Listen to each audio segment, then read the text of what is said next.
Hello and welcome back to the Beatdown Bandits podcast. I'm Colin, and this is season 3, episode 26 of the podcast. Bumped the microphone again. So, 326 of the podcast. So, today's episode. Look, we're gonna buckle in because we're doing something a little different today. I've got my Shroot Farms bed and that's starting to rub off. Shroot Farms bed and breakfast mug, full of coffee because we're doing something a little weird today, a little creepy, and it's something I don't know anything about.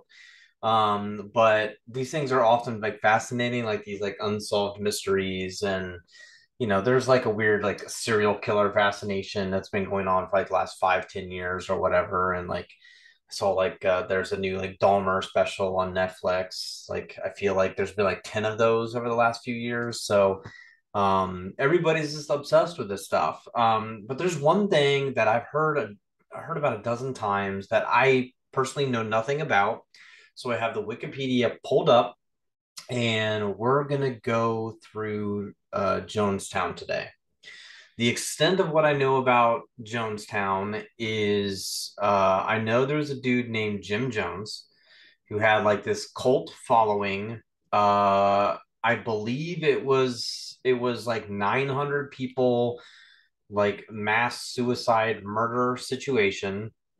I know it started in Indiana, in the United States, and I know the drink the Kool-Aid comment or phrase or whatever stemmed from this. So I think most people died from drinking like a poison.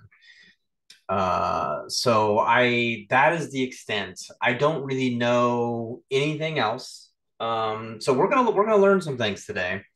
Um, I don't I don't know if I'm excited for this. I don't think I am. Let me see here. All right, there's not gonna be any sound or whatever, so I'm not gonna about that. But there we go. All right. So we have Jonestown here.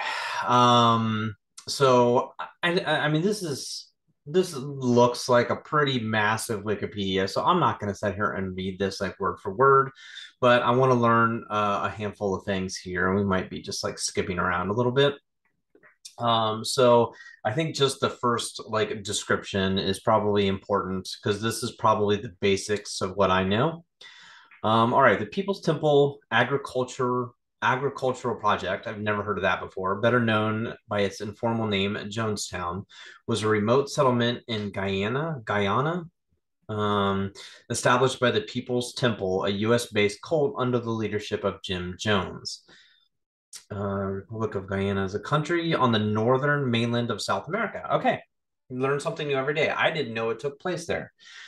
Okay. So, under the leadership of Jim Jones, Jonestown became internationally infamous when on November 18th, 1978, a total of 909 people died at the settlement at the nearby airstrip in Port Kaituma, Kaituma, sure, and at a temple-run building in Georgetown. Okay, Guyana's capital city. The name of the settlement became synonymous with the incidents at these locations. All right.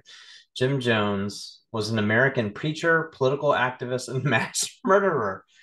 What a great like description of like, oh, American preacher, political activist, mass murderer. Like, what? What is this? Okay, that's ridiculous in its own. All right. In total, 918 individuals died, and that's so many people. So do like I mean maybe I'm like skipping ahead, but like is he like technically responsible for all of the I mean if a lot of them were suicides, but like can they put a lot of that on him? Like is he responsible technically for like 900 deaths? Like that's insane. All but two from apparent cyanide poisoning, a significant number of whom were injected against their will. Okay, so that's murder. In an event termed Revolutionary Suicide by Jones and some People's Temple members on an audio tape of the event, and in prior recorded discussions. The poisonings in Jonestown followed the murder of 5 others by Temple members at Port Kaituma, including Congressman Leo Ryan, was an American teacher and politician, a member of the Democratic Party. He served as the U.S. representative from California's 11th Congress. What? Until his assassination during the Jonestown massacre in 1978. What? Okay. All right. So Leo Ryan, an act that Jones ordered. 4 other Temple members committed murder-suicide in Georgetown at Jones's command. Terms used to describe the deaths in Jonestown and Georgetown have evolved over time. Many contemporary media accounts after the events called the deaths a mass suicide. In contrast, most sources today refer to the deaths with terms such as mass murder suicide, a massacre, or simply mass murder. Mass murder. Yeah, that's to me, like, even if they're like, well, I don't know. This is, I guess, where it's controversial, right? Like, I don't know. What do I believe? Like, as a cult, if a cult leader convinces a whole bunch of people to kill themselves, is that murder or is that suicide? Wow. I can see why this may be fascinating. 70 or more individuals at Jonestown were injected with poison, and a third of the victims, 304, were minors. I don't like where this is headed at all. Guards armed with guns and crossbows have been ordered to shoot anyone who attempted to flee the settlement as Jones lobbied for suicide. Oh, okay. Origins. Okay, so this is okay. So it was founded in 55. I didn't know that. So it was founded in Indianapolis, Indiana. Those roots and teachings shared more with Christian revival movements than the Marxism. Yeah, because like, yeah, well, didn't they like give all their money to like the USSR, like the Communist Party? He's upset with the prosecution against the Communist Party USA and was fascinated with the influence of religion. In the early 60s, Jones visited Guyana, then a British colony, while on the way to establishing a short-lived temple mission in Brazil. Well, this isn't good. Jones had an interest in Joseph Stalin. Yeah, like if these communists were like your uh oh yeah, Lenin, yeah, if Hitler is your hero, that is a problem. That is concerning. I I I don't get it, man. All right, after Jones received considerable criticism in Indiana, yeah, I could see that happening. They moved to California, Redwood Valley, at San Francisco. In the early 70s, the temple opened other branches in LA and San Francisco, and eventually moved its headquarters to San Francisco. When the move to San Francisco came increasing political involvement by the temple and the high levels of approval they received from the local government. After the group's participation proved instrumental in the mayoral election victory of George Moscone in 75, Moscone appointed Jones as the chairman of the San Francisco Housing Authority Commission. You know, I definitely want the head of my housing authority to be run by a mass murderer. Yeah, that's definitely what I want. Increasing public support in California gave Jones access to several high-ranking political figures, including vice presidential candidates. First lady, what is happening? This is insane. Okay, all right. Let's skip ahead a little bit. Okay, the establishment, fall of 73, after critical newspaper articles by so and so. I don't even want to attempt to read that. The deflection of 8 temple members, Jones and Temple Authority. The plan listed various options, including fleeing to Canada or a Caribbean missionary post, such as Barbados or Trinidad. Yeah, I would see definitely ways of wanting to escape. Jonestown before mass migration. I'm not gonna worry about that. Investigation and mass migration. Jonestown life after. All right, many members of the temple believe that Guyana would be, as Jones promised, a paradise or utopia. After Jones' arrival, however, Jonestown life significantly changed. I'm sure it did. Entertaining movies from Georgetown.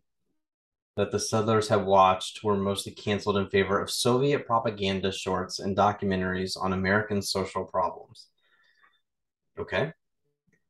Bureaucratic requirements after Jones' arrival sapped labor resources for other needs. Buildings fell into disrepair, and weeds encroached on fields. School study and nighttime lectures for adults turned to Jones's discussions about revolution and enemies, with lessons focusing on Soviet alliances, Jones's crises, and the uh, purported mercenaries sent by Tim Stone, who had deflected from the temple and turned against the group. I could see people doing that.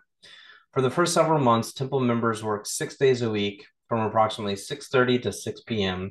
with an hour for lunch. In mid-1978, after Jones' health deteriorated, sorry, my face is blocking that, deteriorated, and his wife began managing more of Jonestown's operations, the work week was reduced to 8 hours a day for 5 days a week. After the day's work ended, temple members would attend several hours of activities in pavilion, including classes in socialism. Like this is like this is 100% a cult. This is insane. This is 100% insane. Oh my God. All right. Jones compared the schedule to the North Korean system of 8 hours a day, work followed by 8 hours of study. Yeah. Yeah. North Korea is also a little insane. This also, this is, I, this is nuts. Like a mind control, behavior modification. I don't. This is nuts. What did I get myself into today? Jones's recordings. Let's see. Oh yeah, children were generally surrendered to communal care and at times were only allowed to see their biological parents briefly at night. Jones was called father or dad by by both adults and children. The community had a nursery at which 33 infants were born.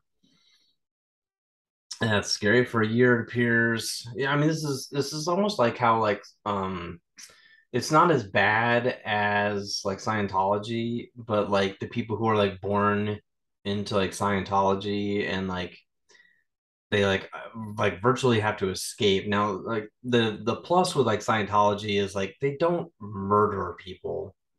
Overall, Scientology is just it's harmless, but they're just crazy and they want all your money. So, it, this is crazy, man. This is nuts. All right, demographics. African Americans made up approximately 70% of Jonestown's population. 45% of Jonestown residents were Black women. Um, so yeah, so basically 1,000 people, right? So black, white, mixed, or other. Yeah, and I think like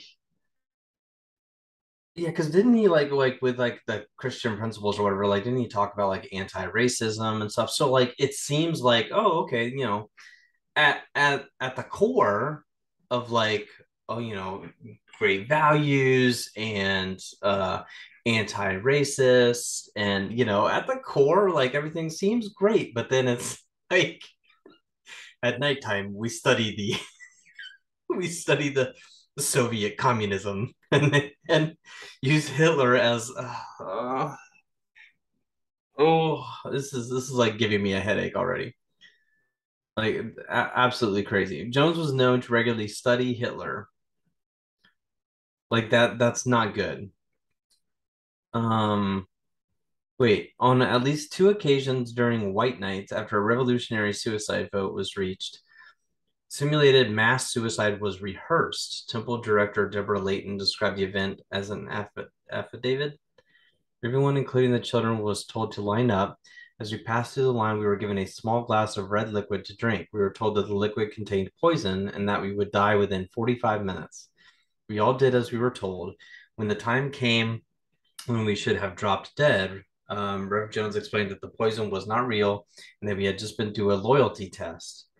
He warned us that the time was not far off when we would become necessary for us to die by our own hands. The temple had received monthly half-pound shipments of cyanide since how do you get like how do you order that? Like that's crazy. Like I would imagine even in the 70s that this stuff was like tracked, right? All right, so yeah, monthly half-pound shipments of cyanide. So I don't know how much, like a half a pound of cyanide since 1976. So we're a couple years into that. So they have so they're getting 6 pounds a year over a couple years. So let's say 3 years. So they've got about 18 pounds of cyanide. Is that a lot? I mean, that sounds like would that, but I'm saying for like, would that kill 900 people? Apparently. Okay. The temple doctor wrote in a memo to Jones asking permission to test cyanide on Jonestown's pigs, as their metabolism was close to that of human beings. Jones' paranoia and drug usage increased in Jonestown as he became fearful of government raid on the. Yeah, I bet. On the commune, citing concerns that the community would not be able to resist an attack. Jones would call alert, alert, alert over the community loudspeaker to call the community to get together in the central pavilion. Armed guards with guns and crossbows surrounded the pavilion. One drill lasted for 6 days, known as the 6 Day Siege.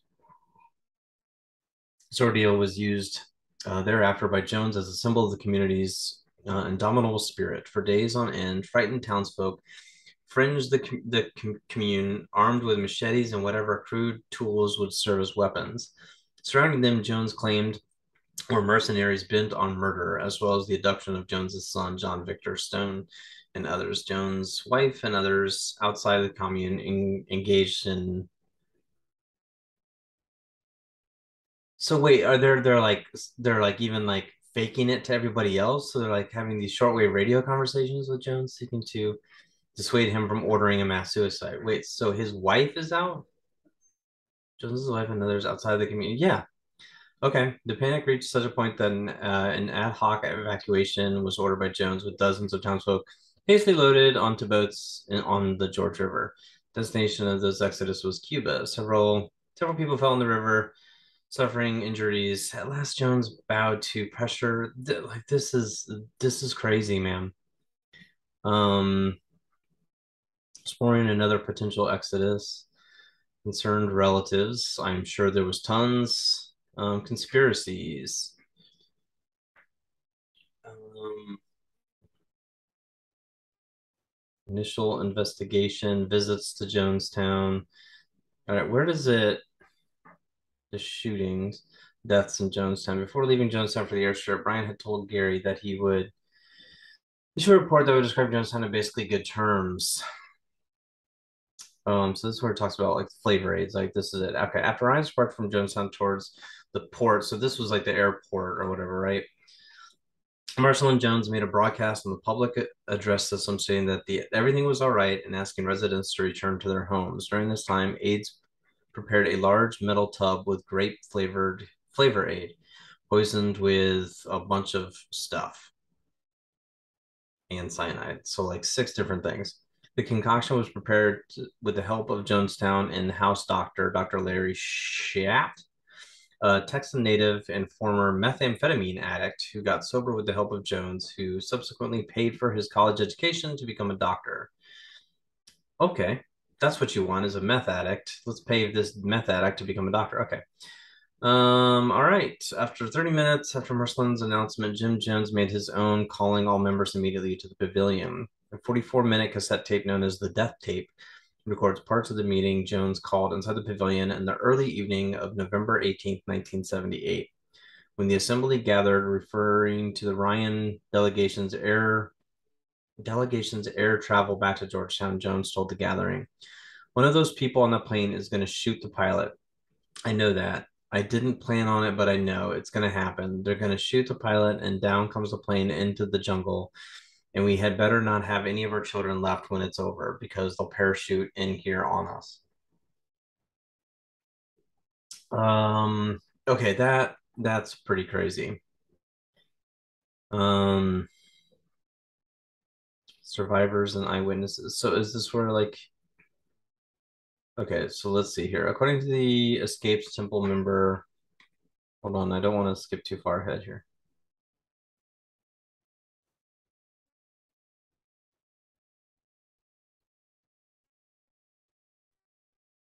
All right, let's just go here. According to escaped temple member Odell Rose, the first to take the poison were Roulette Paul and her 1-year-old infant.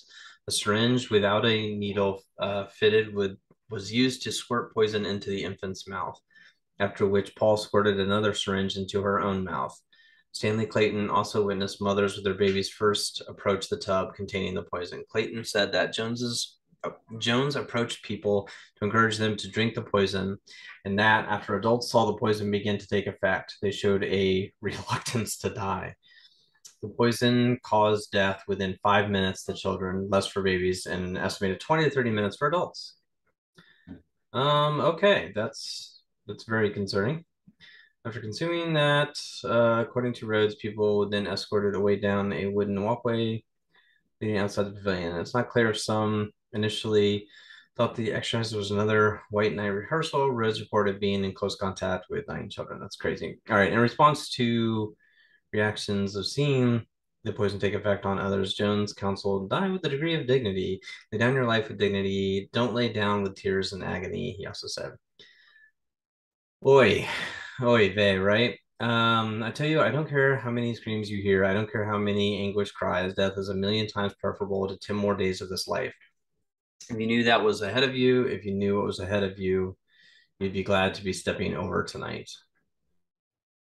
Okay. Rhodes described a scene of both hysteria and confusion as parents watched their children die from poison. Like, how do you do this? Like, I don't understand.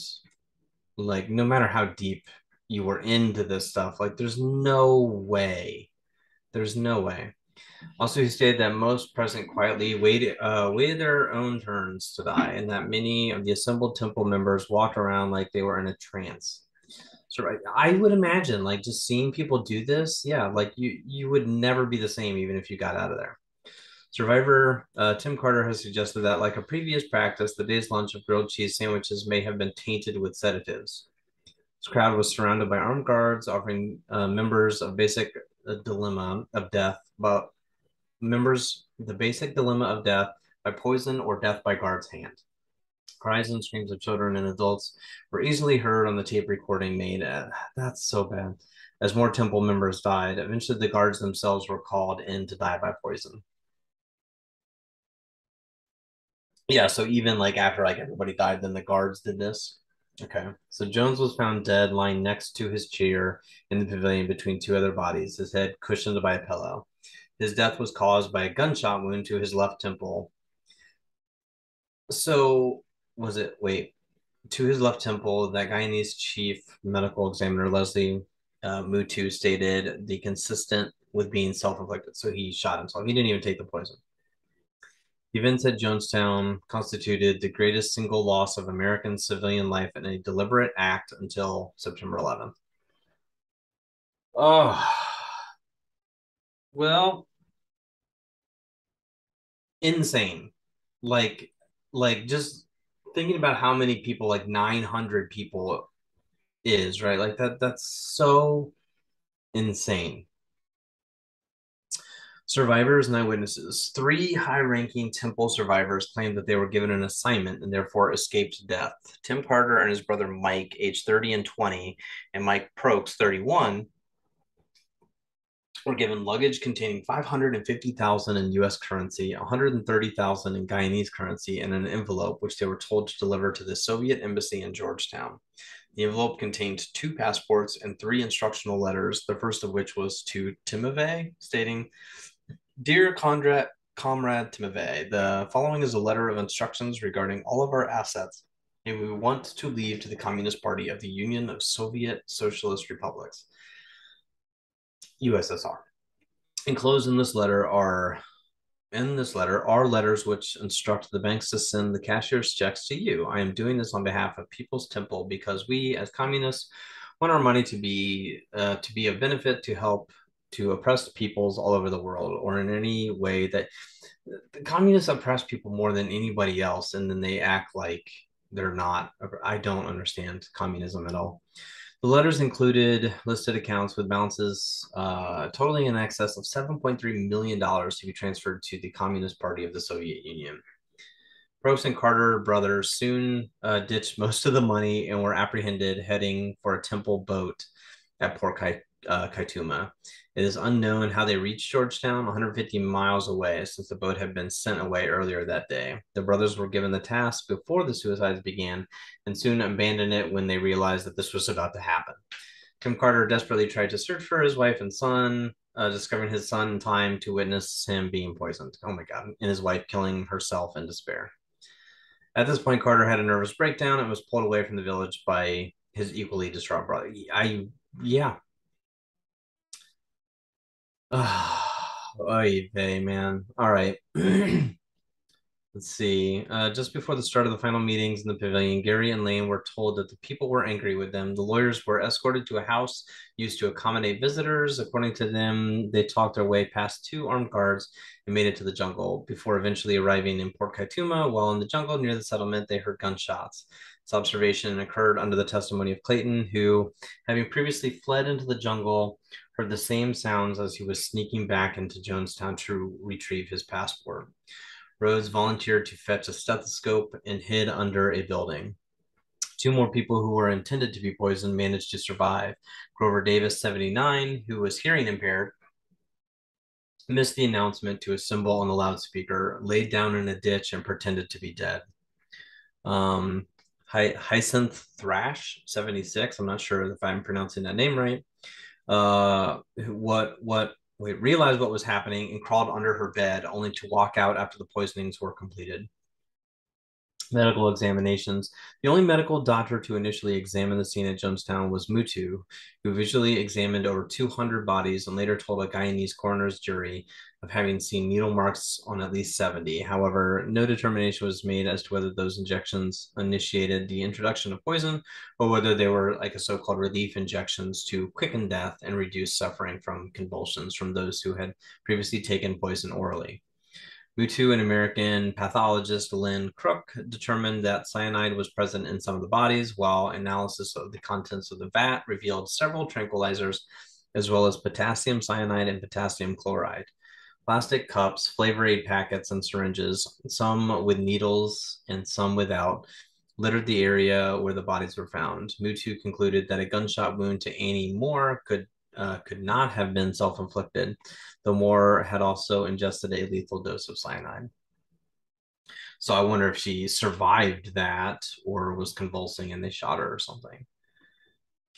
Guyanese authorities waived the requirement for autopsies in the case of unnatural death. Doctors in the U.S. performed autopsies on only 7 bodies, including those of Jim Jones, Moore, Lawrence Shaw, who was the doctor, right? And Carolyn Layton. Moore and Layton were selected among those autopsies, in part because of the urging of the Moore family, including Rebecca Moore, the sister of 2 of the victims, who was not a Temple member herself. Notes from deceased residents. Oh, so they were like writing notes. Okay. Found near Marceline Jones, who's Jim Jones' wife. Okay. Dated November 18th, 1978, signed by Marceline and witnessed by Moore and Maria Katsaris, stating, I, Marceline Jones, leave all bank assets in my name to the Communist Party of the USSR. The above bank accounts are located in the Bank of Nova Scotia in Nassau, Bahamas. Sorry. Please be sure that these assets do get to the USSR. I especially request that none of these are allowed to get into the hands of my adopted daughter, Suzanne Jones Cartmel. For anyone who finds this letter, please honor this request that is most important to myself and my husband, James W. Jones. Moore also left a note, which in part stated, I am at a point right now.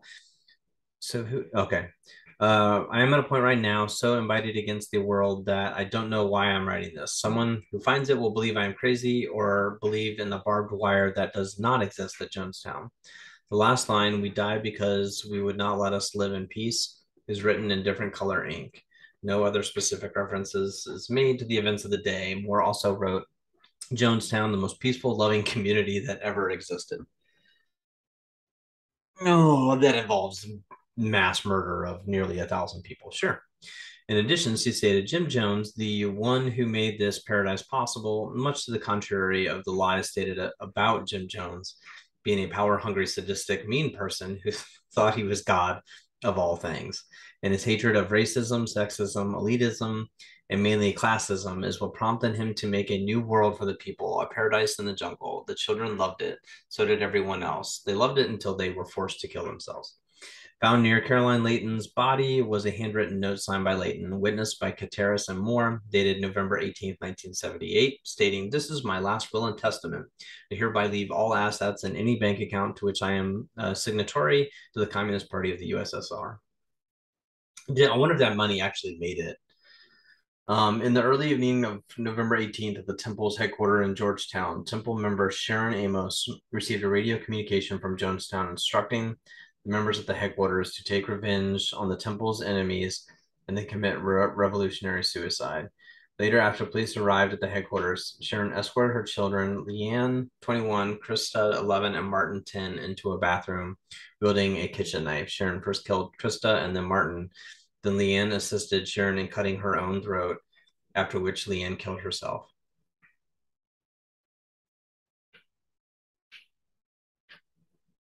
So the oldest daughter, 21, helped her mom kill herself by cutting the throat, and then she killed her. Stephen, Tim, and Jim Jr. eventually found them dead after their arrival at the Temple headquarters in their efforts to return to Jonestown to stop the suicide. The aftermath. So, like pictures of those who died in Jamestown laid out on a 2011 memorial service, grave site at Evergreen Cemetery in Oakland, California, and the memorial plaques. The aftermath of 900 people committing suicide is gonna be bad. Lord, man. Let's see. Okay, at the airstrip,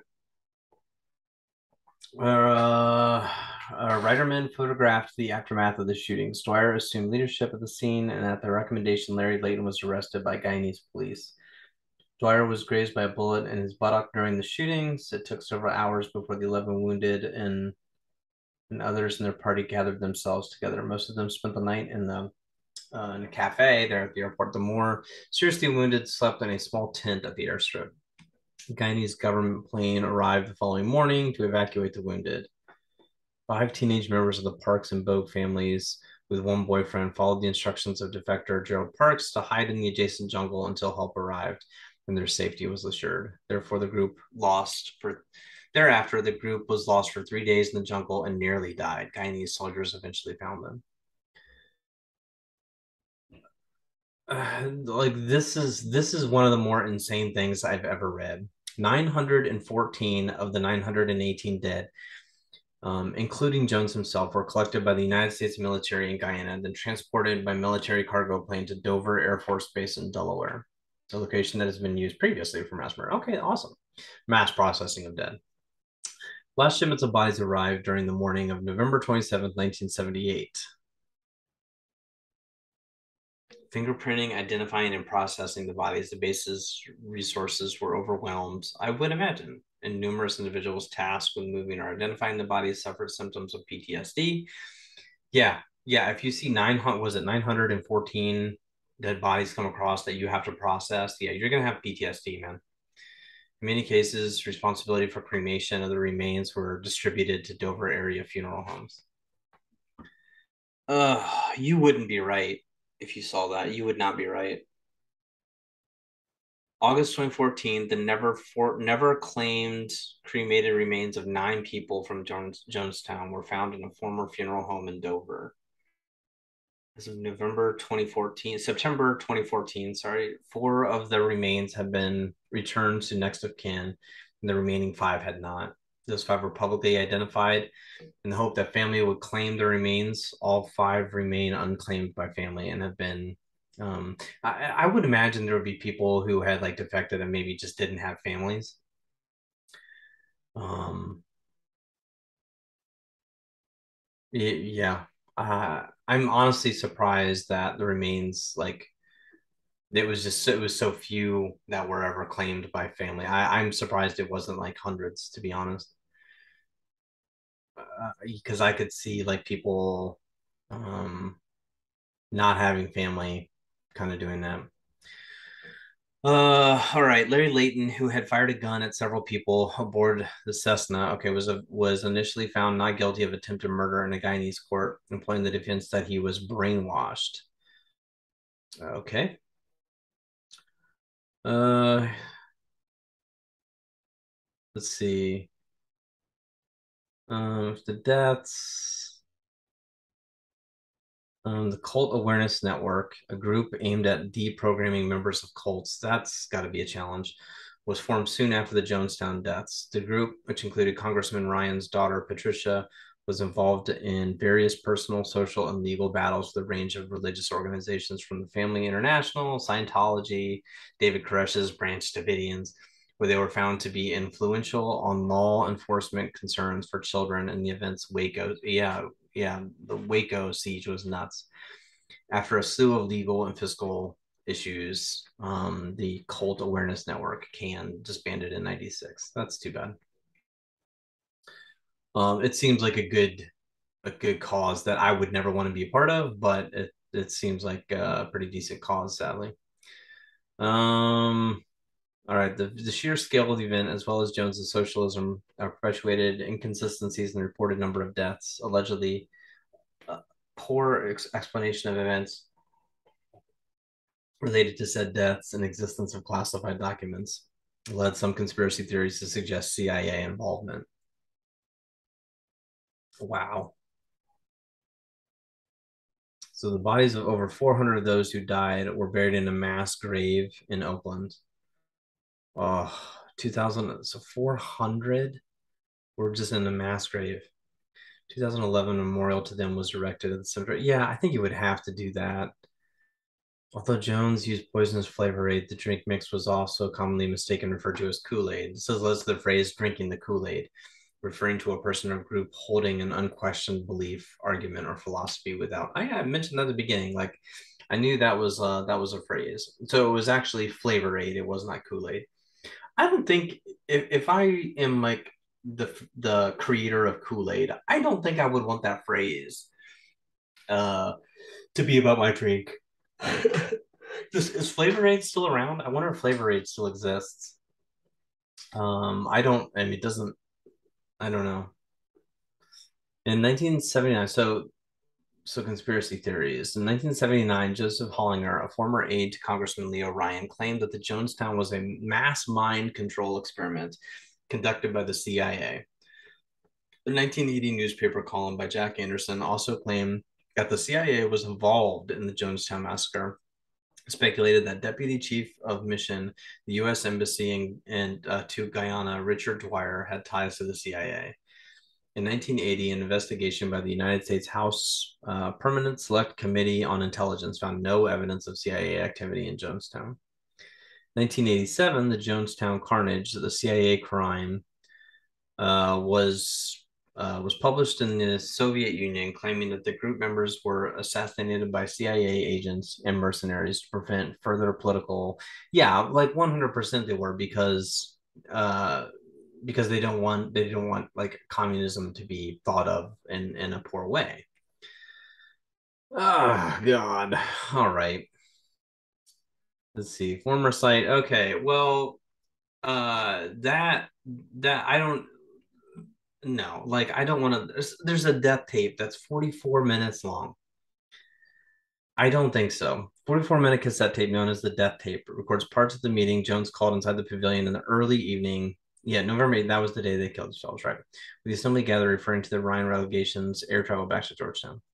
No, like why would somebody want to listen to this? That is so horrible. Um, oh my God. So there's Lee Ryan or Leo Ryan, right? Yeah, Leo Ryan. Okay, well, that was a really quick, rushed through version of Jonestown. That was extremely disturbing. Not gonna lie, I didn't half of that crap. I did not know.